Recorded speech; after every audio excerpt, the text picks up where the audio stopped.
Всем привет! Меня зовут Татьяна. Мой канал посвящен вязанию крючком. И сегодня я вам покажу, как я связала вот этот замечательный рюкзачок на кожаной фурнитуре. Этот рюкзачок мне нравится тем, что он очень быстро и очень просто вяжется. То есть его основные детали состоят из вот таких вот кожаных элементов. Это боковушки, клапан и вот такой вот комплект лямочек. И, соответственно, наша задача заключается в том, чтобы связать одну основную деталь и потом пришить к ней все детали фурнитуры. Значит, за счет этого рюкзачок получается легкий, из-за того, что у него многие детали заменены на кожаные элементы. Также он вяжется из не очень толстого шнура, это тоже очень облегчает его вес. И также обращаю ваше внимание, что эта моделька вяжется без утяжки. То есть вы открываете рюкзачок и имеете такой вот свободный доступ сразу внутрь рюкзачка. Это тоже, на мой взгляд, некий плюс. Ну что ж, прежде чем начать, я попрошу вас поставить лайк и подписаться на мой канал, если вы еще не подписаны. И желаю вам приятного просмотра. Для вязания этого рюкзачка мне понадобится всего лишь один моточек шнура Бугетта PP Tie-Dye. Это полипропиленовый шнур толщиной 2,5-3 мм. Здесь в одном моточке 250 метров и 250 граммов. Далее понадобится крючок номер 4, игла для пряжи. Также я буду использовать комплект кожаной фурнитуры от магазина Oh My Yarn. Ссылочку на магазин я оставляю в описании. Этот комплект состоит из двух боковушек на кнопочках. Далее из клапана с замочком Toggle.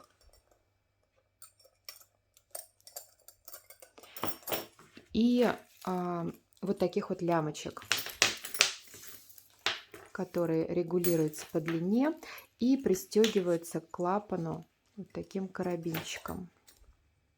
Так.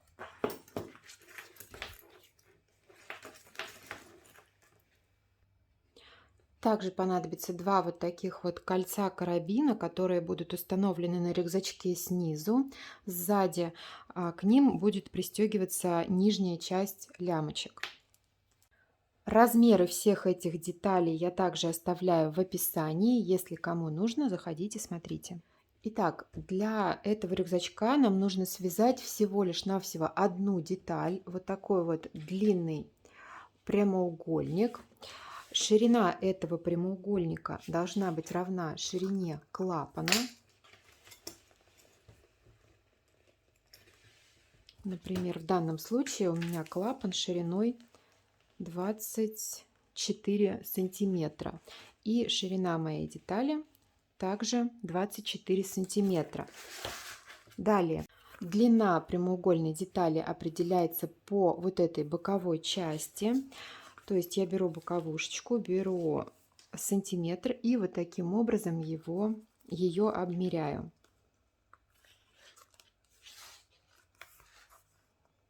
Так, ну у меня где-то 52 сантиметра. И теперь измеряю длину своей детали.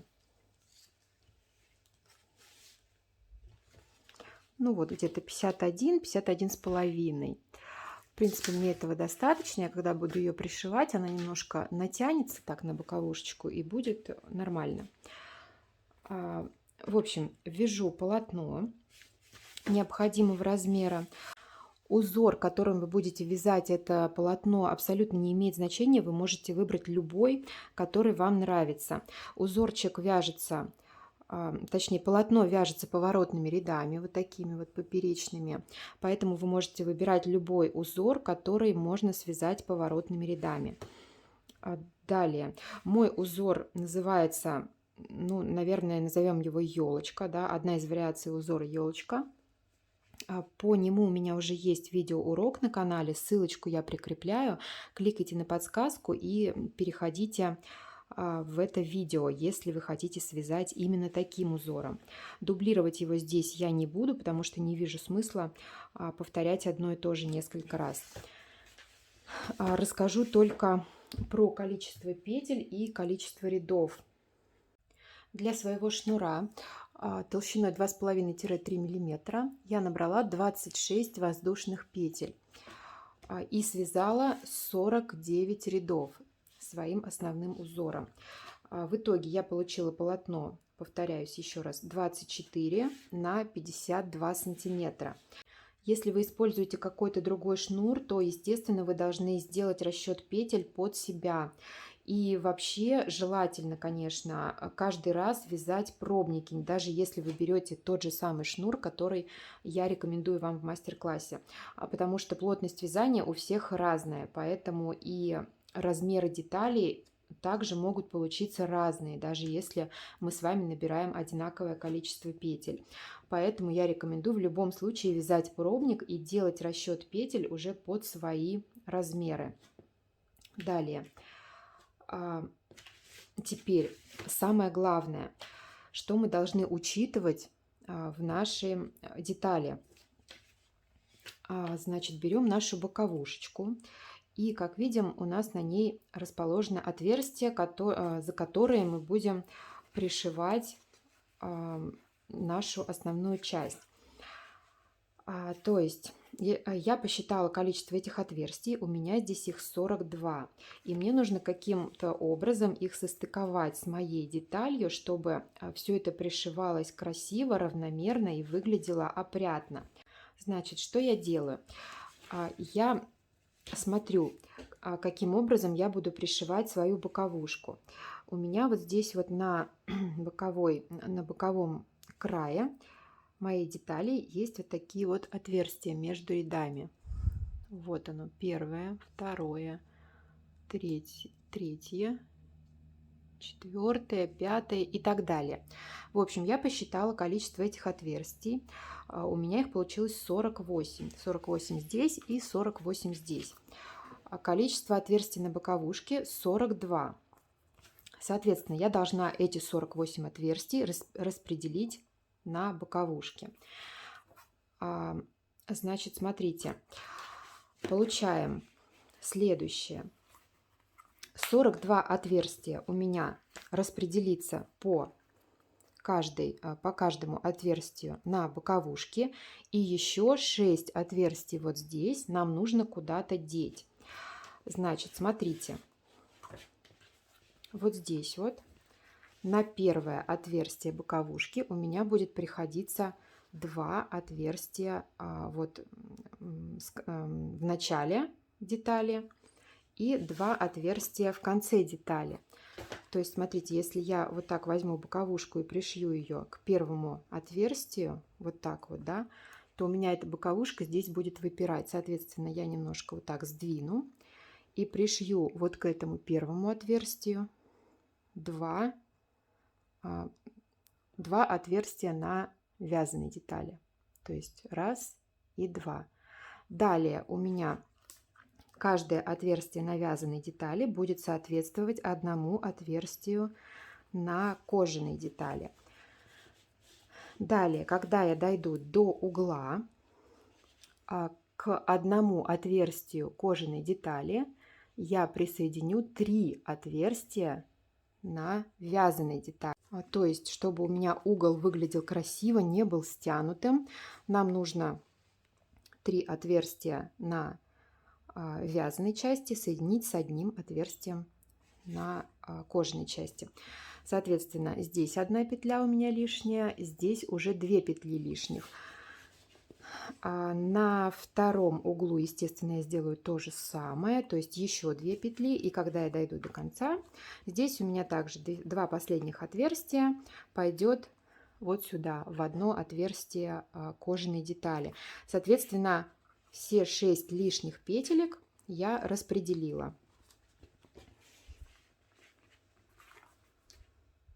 Итак, сначала мы пришиваем к нашей детали боковые части, потом пришиваем клапан и в конце устанавливаем лямки. Значит, боковушечку берем вот таким вот образом. Кнопочки у нас будут располагаться наверху. Так, прикладываем к нашей вязаной детали. Берем иглу. Я буду пришивать двойной нитью. Вот смотрите, у меня длина этой нити в двойном сложении примерно 2 метра. Я специально сделала такую длинную нить, чтобы мне ее хватило на всю боковушку, чтобы потом не прятать лишние концы. Итак, помним, да, что первые два отверстия на вязаной детали у нас будут соответствовать одному вот этому отверстию. Итак, приступаем.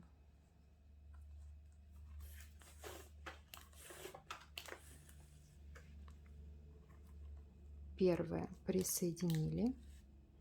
Далее вводим иголочку во второе отверстие. Так.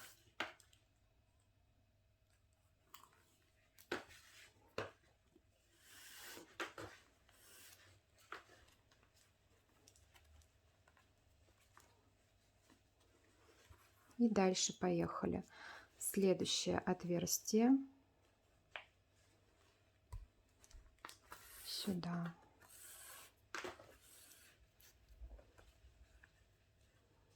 Следующее. Сюда.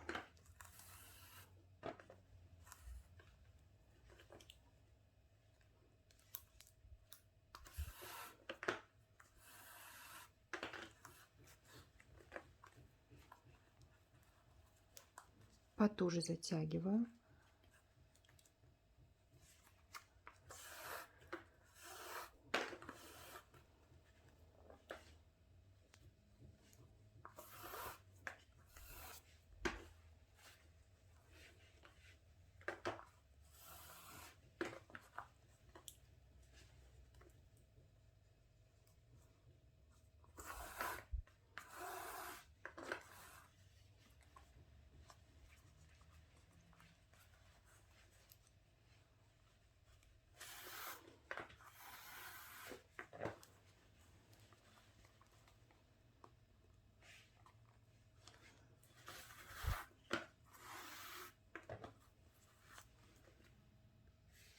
Дошли до углового отверстия. И сюда мы присоединяем 3 отверстия на вязаной части.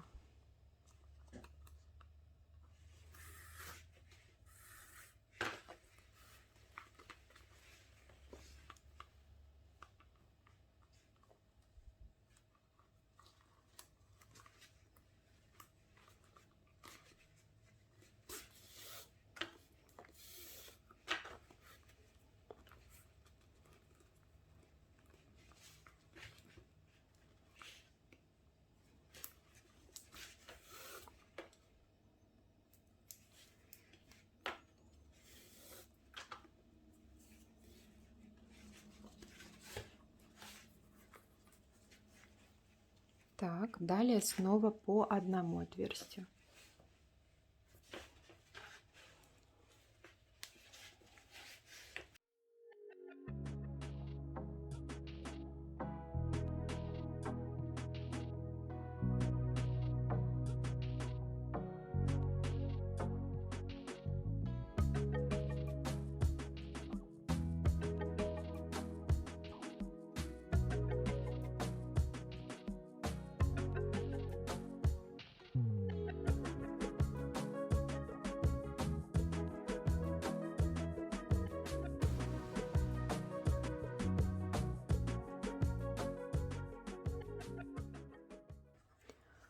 Так, подошли к концу, и здесь в последнее отверстие присоединяем 2 петли.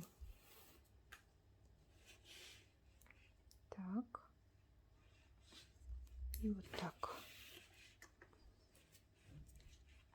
Так, ну, в общем-то, можно оставить это все в таком виде, но я хочу пройтись еще в обратную сторону и сделать дополнительные стежки. Они у меня получатся такими вот галочками. Сейчас покажу. Так, значит, смотрите, что делаю. Ввожу иголочку вот сюда. И получается шов. Вот видите?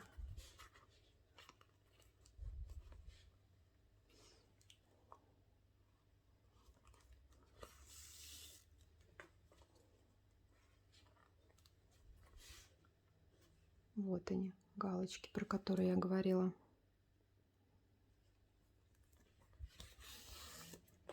Теперь смотрите, я дошла до углового отверстия, и чтобы мне здесь не делать лишних швов, я делаю следующим образом.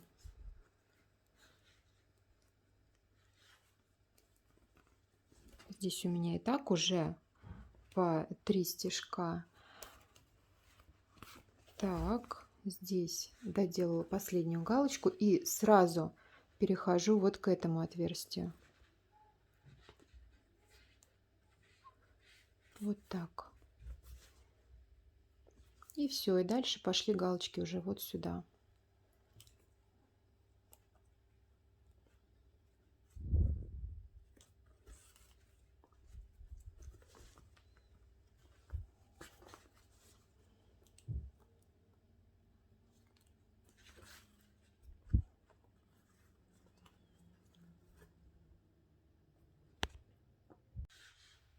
Так, все, я дошла до конца.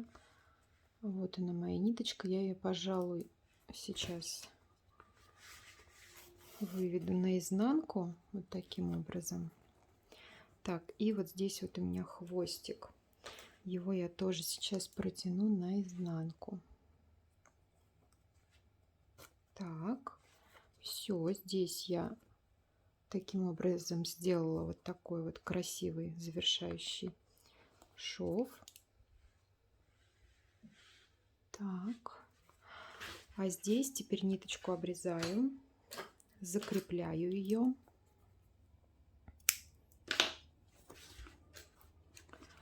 Так,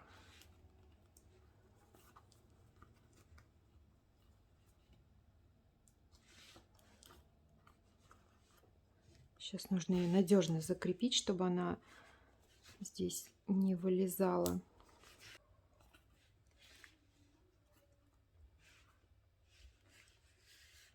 Смотрите, раз, вытянула петельку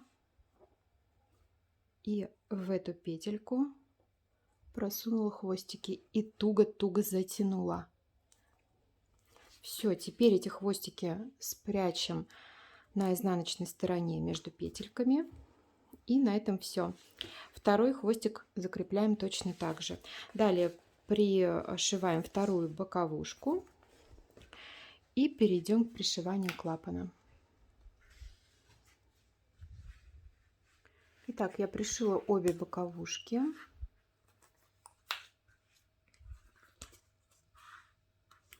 И теперь приступаю к пришиванию клапана. Для этого я также беру иглу и двойную нить.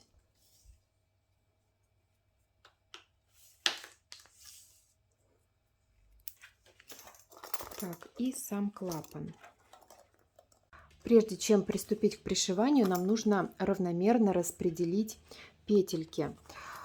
Для этого я считаю количество отверстий на своем клапане, у меня их 20, и количество отверстий вот здесь на рюкзаке.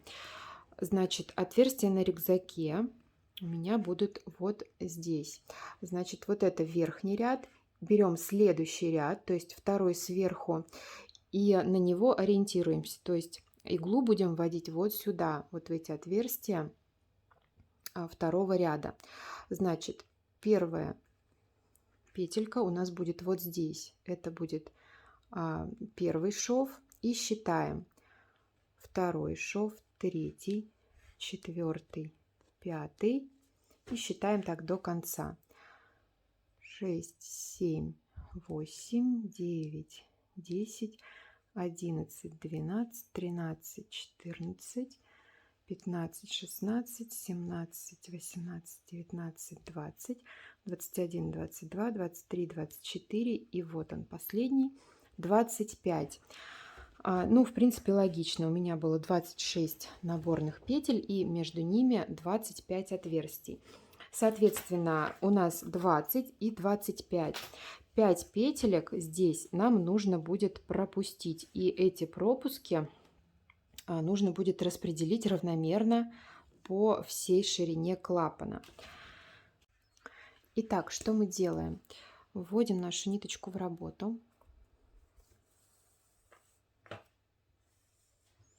И делаем сразу же первый шов.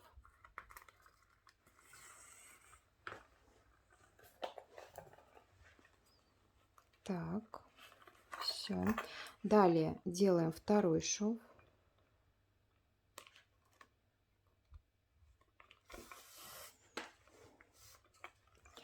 И после второго шва пропускаем одну петлю здесь вот на рюкзачке, пропускаем и вводим иглу в следующую.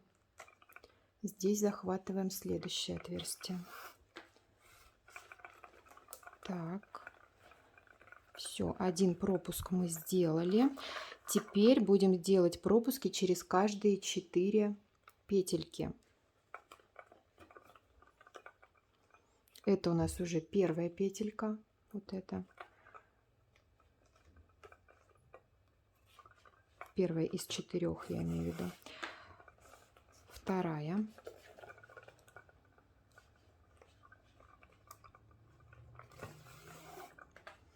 Третья. Точнее, через каждые 4 шва, наверное, так правильнее будет сказать. И 4-й шов. Сделали. Пропускаем один шовчик вот здесь.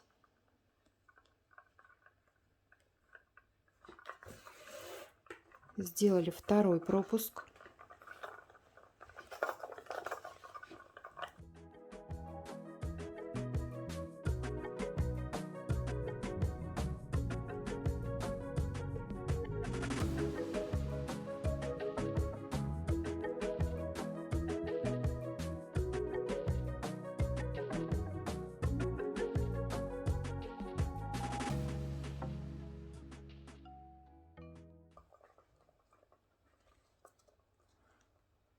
Угу. 4-й шов пропускаем, и остаются последние 2 шва.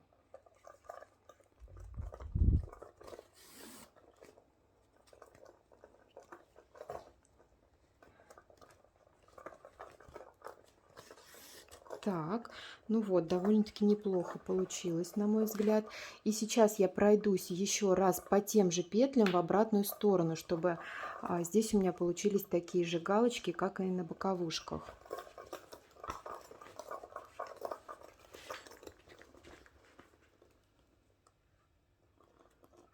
Вот таким вот образом. То есть здесь у меня направление иглы будет четко совпадать с направлением вот этого первого шва.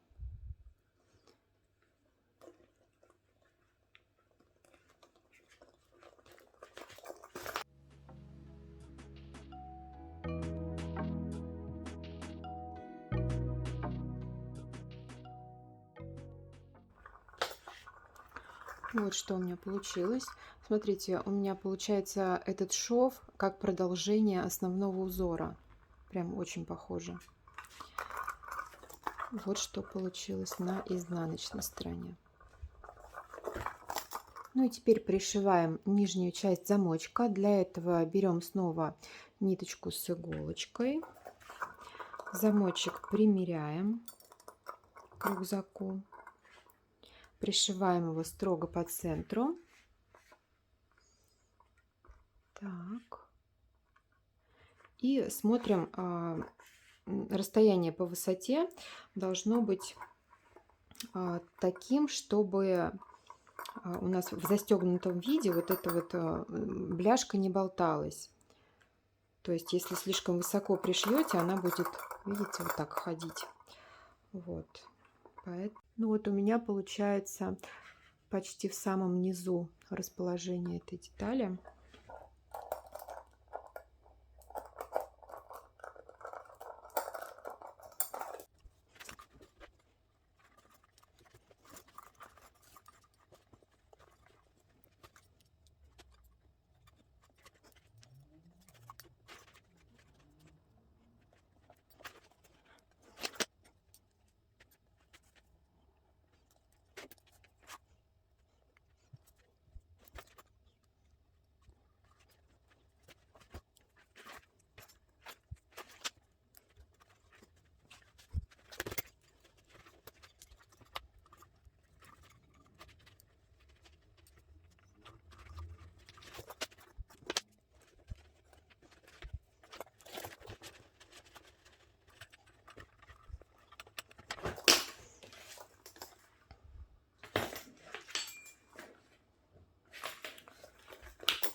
Ну вот как-то так это должно все выглядеть. Ниточки там внутри, естественно, закрепляем, хвостики прячем. Теперь берем наши кольца-карабины и с обратной стороны вот сюда вот по нижнему краю закрепляем их. Вот прям в уголочках самых.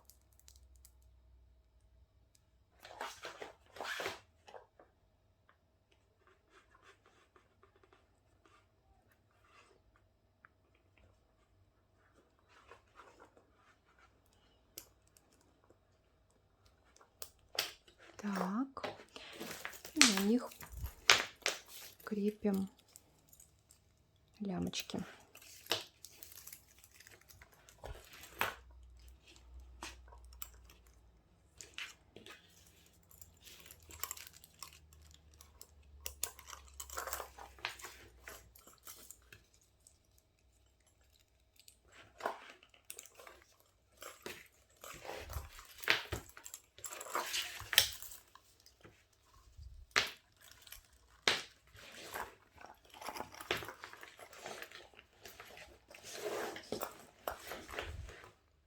Вот такой у меня получился прикольный рюкзачок.